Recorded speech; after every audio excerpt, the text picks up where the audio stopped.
dejéis hacer las cosas a mi manera. Yo no estoy dispuesto, señores.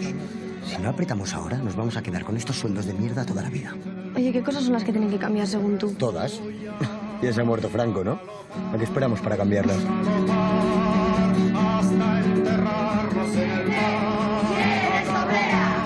La huelga debe fracasar, cueste lo que cueste. Estamos a un solo paso de la victoria. Si cedemos ahora, perdemos todo por lo que hemos luchado. Estamos reunidos en la iglesia de forma pacífica. Desalojen la iglesia. ¡Victoria ha dicho basta! ¡Esto ya no tiene vuelta atrás! Por las afueras tenemos rodeados de personal. Ahora hay que emplear las armas. ¡Que prenden fuerza aquí, demasiado mareos sin tiros y incendios! Por cierto, aquí ha habido una masacre, cambio. Hemos contribuido a la paliza más grande de la historia. Cambio. Muchas gracias, Buen servicio. De las frases terribles, muchas gracias y buen servicio. Lo que sucedió aquel 3 de marzo del 76 en Vitoria-Gasteiz no fue casualidad. La policía sabía muy bien lo que hacía. Quería lanzar una advertencia al resto del país. El mensaje de que aunque Franco había muerto, el franquismo seguía vivo, pero era mentira. Por eso utilizaron aquella violencia extrema, porque sabían que debajo de los adoquines de Vitoria estaba huyendo muchas ansias de democracia. Que la calle ya no era de Manuel Fraga, ni tampoco de esa gente que quería perpetuar el franquismo. Aquel aciago día murieron 5 personas y más de 150 resultaron heridas por los disparos de la policía. Una masacre que refleja la película Vitoria 3 de marzo. Y para hablar de esa película, que se estrena mañana, nos acompañan esta noche Víctor Cavaco, Oti Manzano y Jacinto Lara. Buenas noches y bienvenidos a nuestra frontera. Víctor, ¿qué te empujó, ¿no?, a involucrarte en esta película y querer hacer Vitoria 3 de marzo? Realmente, cuando mi padre vivía en Vitoria, en aquella época, tengo un hermano que nació en Vitoria, y ya era una cosa que conocíamos, bueno, en la familia se conocía. Yo era muy pequeño, tenía 6 años, pero sí que notaba que había cosas raras, ¿no? Que llegaba tarde mi padre a casa, que había, pues, problemas, ¿no? Tampoco eres muy consciente cuando eres pequeño, pero luego ya con la edad vas conociendo los hechos, ya sabes un poco, y que te ofrezcan esta historia, pues es importante, porque es algo que te ha tocado de cerca. Claro. Jacinto, lo han estudiado varios historiadores. La transición no fue pacífica, no solamente por los muertos de ETA o del Grapo, sino también por las fuerzas y cuerpos de seguridad del Estado. ¿Y por qué Vitoria ha sido capaz de hacer esa referencia que otras matanzas, otros muertos no han tenido la misma memoria? Bueno, Vitoria, los hechos de Vitoria se producen en un momento especialmente intenso en cuanto a lo que son protestas sociales, por cuanto que efectivamente se venían ya desarrollando diferentes huelgas a nivel estatal y también en la propia ciudad de Vitoria. Claro, todo eso confluyó en el día 3 de marzo, en el aciago día 3 de marzo de 1976, donde se produce la masacre, como consecuencia de la asamblea, de una asamblea que se estaba celebrando en la iglesia de San Francisco de Asís, en el barrio de Zaramaga, en Vitoria. Claro, con las consecuencias que todos y que todas conocemos, y que evidentemente ha habido un movimiento social muy importante en la propia ciudad de Vitoria, en el conjunto de Euskadi, incluso también en Navarra, que ha rememorado y ha conmemorado y ha mantenido pues muy viva la llama del recuerdo de toda aquella represión tan sumamente violenta por parte de las fuerzas del orden público de la época. Oti, recuerdo que yo hice un libro sobre la transición, un libro que ha funcionado muy bien, con 6 ediciones, y hasta la 6ª edición no metí un capítulo sobre las mujeres en la transición, porque son como las grandes olvidadas. Incluso en la amnistía del 77, lo cuento muchas veces, salieron presos con delitos de sangre y se quedaron dentro las mujeres, abortistas, adúlteras y prostitutas. ¿Qué has sentido, ¿no?, al representar a una mujer en este contexto? Pues he sentido la fuerza de la mujer en esa ciudad, porque dentro de la huelga, del movimiento obrero, ellas formaron una parte muy importante de la organización, porque claro, eran las que conseguían los alimentos de alguna manera. Me contaba ayer Víctor que entraban en los supermercados y robaban comida, porque había momentos que claro, con la huelga no estaban trabajando, entonces no había tampoco ningún ingreso. Y ellas, me acuerdo también que todos los martes se concentraban, hacían su propia huelga, su propia manifestación, con respecto a esto para que liberaran a sus maridos de la cárcel y para reivindicar la causa justa que por la que luchaban. Recuerdo en una huelga que le preguntaba a un periodista, a una mujer, ¿y cómo han aguantado, ¿no?, todo este tiempo? Y decían, pues con mucha hambre, ¿no? Sí. Los sucesos de Vitoria no están aclarados y nadie ha pagado nada. Pues así es, y esa es una de las razones también por las que hemos hecho esta película, para intentar llegar a muchas más personas, a la gente joven que desconoce. En Vitoria se conoce, es como el 11 de septiembre de Vitoria, ¿no?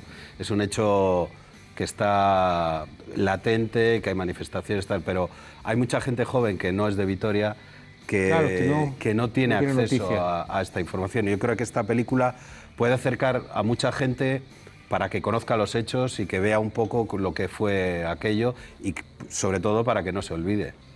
Es un asunto de derechos humanos, todo lo que tiene que ver con él. Por supuesto. Aquí estamos hablando desde graves violaciones de derechos humanos que se produjeron, pero claro, no podemos olvidar el contexto en el que se producen. Estamos ante graves violaciones de derechos humanos donde hay una planificación, hay una sistematicidad y hay una generalidad por parte de un régimen, en este caso concreto dictatorial, en el que se está reprimiendo generalizada y sistemáticamente a la población que disentía políticamente de ese régimen. Pero Jacinto, ahí les pregunto a los tres, porque claro, eran reivindicaciones laborales, pero que también eran políticas, ¿no? Era como una... Claro. Yo creo que no sé si en otros momentos de nuestra recuperada democracia ha estado tan mezclado, ¿no?, el tema laboral con el tema político.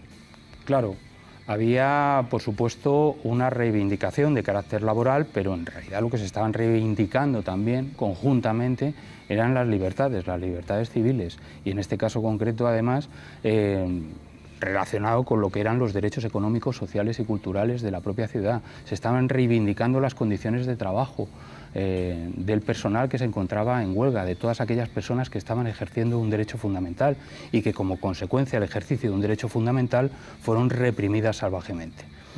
Pero yo quiero recordar, en relación con la pregunta que me has efectuado anteriormente, que insisto que esto se produce en un contexto de represión generalizada y sistemática, y esos son crímenes internacionales, esos son crímenes contra la humanidad, que hay que recordar nuevamente que ni prescriben ni pueden ser objeto de amnistía alguna, y que sin embargo, como consecuencia de la política de impunidad mantenida por parte del Estado español, y eso ya no es un problema de la dictadura, sino que es un problema de nuestra actual democracia, como consecuencia de esa política de impunidad, los tribunales españoles se han negado sistemáticamente a la investigación y enjuiciamiento de esos hechos.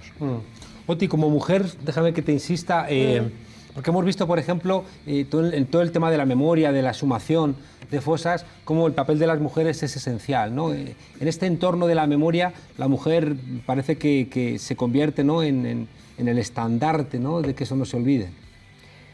Evidentemente, bueno, creo que son las grandes sufridoras, porque son las que pierden padres, hermanos, maridos, y de alguna manera pues son las que no olvidan, las que quieren recuperar lo suyo. También es verdad que emocionalmente son las grandes luchadoras en general a lo largo de la existencia humana.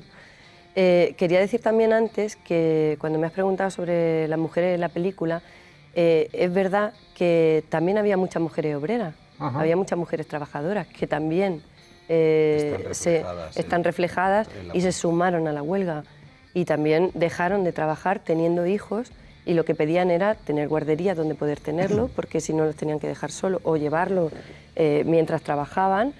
Pedían también anticonceptivos, o sea que ya había una revolución, no solo fue obrera, sino lo que decía él, claro que sí. Que tenía más derechos, sí. Pues déjame preguntaros a los tres, porque claro, llegáis a la película desde diferentes espacios, ¿no? Es decir, tú como actriz, ¿no? Tú como director, Jacinto, bueno, como abogado de derechos humanos. Os pregunto, Jacinto, tú al enfrentarte a un tema de ficción, ¿no? Porque para ti igual sería más fácil enfrentar esto desde un documental, ¿no? En cambio es una película y seguramente hay ahí algún tipo de reflexión. Tú, Víctor, no sé si uno sale igual, ¿no? Después de enfrentar unos hechos tan dramáticos, igual tú, Oti, no sé si antes tenías conciencia, ¿no?, de esa transición idílica y que después no era tanto. Contadme vuestras reflexiones. Yo no conocía los hechos y los conocí a través de la película, a través del trabajo de investigación que hice para el personaje. Y sí que sabía, por ejemplo, que la emigración que había habido en España, ¿no?, y obligatoria, no solamente a nivel nacional, sino internacional, para poder sobrevivir en esa época. Y justo mi personaje es una de las representantes de esto, ¿no? Es una emigrante andaluza que tiene que emigrar al País Vasco para poder sobrevivir con su marido. Pero los hechos, que no los conocía para nada, para mí fueron fue algo muy fuerte conocerlo. Me acuerdo que viendo los documentales lloraba todo el tiempo, pero me emocionaba sobre todo y muchísimo la solidaridad ejemplar que había entre toda la ciudad. O sea, cómo se apoyaron uno a otro en una causa tan justa, cómo tuvieron esa determinación de decir no, de decir basta, y estaban con esa convicción que los llevó a ir donde tuvieran que llegar, a llegar donde tuvieran que llegar. Todo eso para mí fue un ejemplo humanístico brutal, documentándome sobre la película. Para mí fue lo esencial. Jacinto, ese viaje al arte, ese viaje a la ficción. Bueno, a mí personalmente la película me ha gustado mucho, muchísimo. Me parece que es una película muy emocionante, con un relato pues muy bien construido, que engancha, y por supuesto yo animo a todo el mundo a que vea la película. Pero claro, desde nuestra perspectiva, desde una perspectiva, si quieres, más contaminada, pues evidentemente a mí me parece que esto además es una herramienta muy importante en cuanto a lo que es la divulgación de los hechos en sí, pero no solamente respecto a los hechos en sí, sino a la situación mantenida actualmente en relación con esos hechos. Claro. Esto es como una herramienta más de denuncia contra las políticas de impunidad mantenidas por el Estado español. Claro.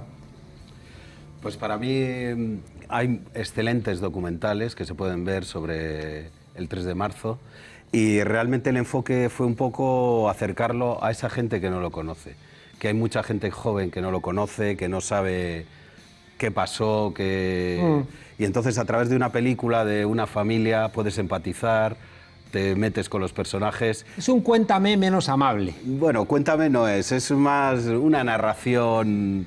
Digo, cuéntame por la época, ¿no? Me parece que todo era como... Vamos dando pinceladas de lo que eran las manifestaciones, lo que eran las asambleas, el lenguaje es muy de la época, es un poco un abanico de lo que era el año 76 y cómo gente que tiene ilusión, gente que lucha, qué tal, se ve truncada por una tragedia. Oye, más de 1000 personas se presentaron al casting. Sí. ¿Y ahí qué pasaba? Había ganas, ¿no? Sí.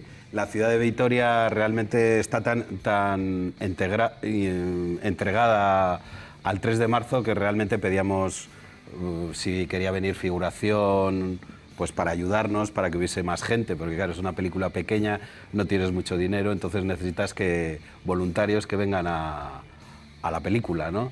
Y se presentaban 500 por la mañana y 500 por la tarde, y muchos decían, yo me quedo también por la tarde, y venían vestidos desde casa. O sea, hay miles de anécdotas de la gente que se te acercaba constantemente. Oye, que esto no pasó en esta calle, que pasó allí al lado. Entonces, claro, tú le decías, no, es que esta calle está todavía de los 70 y la de al lado pues ya está completamente cambiada, ¿no? Pero que notas en una ciudad que la gente te va diciendo cosas... Claro, forma parte de la memoria. Está escrito. Está en la piel. O sea, está escrito en las calles aquello que ocurrió. No, de hecho, hubo gente que se acercaba a contarnos porque lo había vivido en primera persona. Sí, había hijas de obreros, había mujeres, señores nietas, mayores que venían. Yo estaba ese día con este jersey y esta chapela. Que lo habían vivido en primera persona. Sí, habían estado allí. Oye, nos hemos comido el tiempo, no puede ser. Contándonos en 30 segundos por qué es importante ver esta película, Jacinto. Es muy importante ver esta película porque, evidentemente, por lo que ya hemos puesto de manifiesto, porque es una herramienta divulgativa, incluso pedagógica, no solamente en relación con los hechos que acontecieron el 3 de marzo de 1976, sino también para que se introduzca la reflexión y la gente se pueda preguntar qué ha pasado después de esto, qué es lo que ha sucedido, qué ha pasado con todos aquellos responsables que efectivamente ejecutaron aquellos actos atroces y que evidentemente han sido protegidos por parte de un Estado, y que qué ha pasado con todas aquellas personas que sufrieron esas graves violaciones de derechos humanos. Víctor, 30 segundos, sí, urgente. Para mí, yo